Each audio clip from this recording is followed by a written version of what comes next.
So it's been a few days since the two-team bet game. What, about time to catch up with yourself, Tori? Bit disappointing, but can we have your thoughts on that game?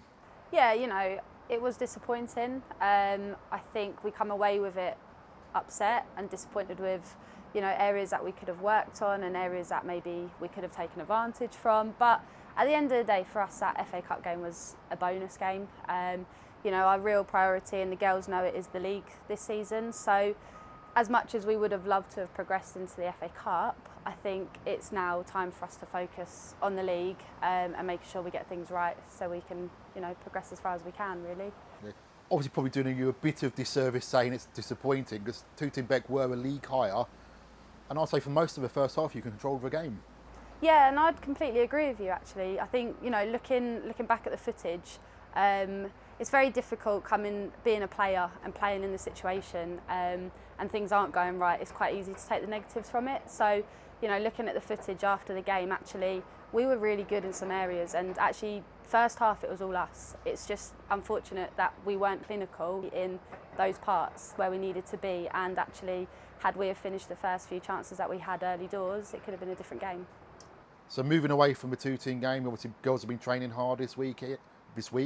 How have they been getting on? Yeah, we've been doing really well actually. Losing on the back of Sunday, it's actually set us up this week into training, knowing where we need to work on. It's given us good areas that actually we know that we need to improve.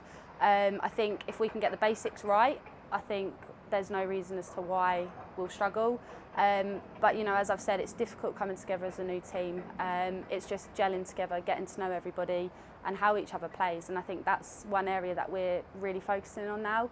So I think it sets us up for a good run, hopefully, in the league. Looking ahead now, Sevenoaks, first league game of the season. But first of all, you've decided to make it free entry for everybody. Yeah, and I think actually that's as a thank you to all the supporters who we've had come down so far over the last couple of games. Sunday was disappointing and we had a massive turnout of crowd, and we want that to continue. So I think actually if we can make it free entry this week, then hopefully that will encourage some supporters to come down and really try and back us. And I think it's really important that we have as many of you there who can really cheer us on, because actually your cheers, they do wonders for us. So thank you for your time, Tori. We'll catch up with you again soon. Thank you very much.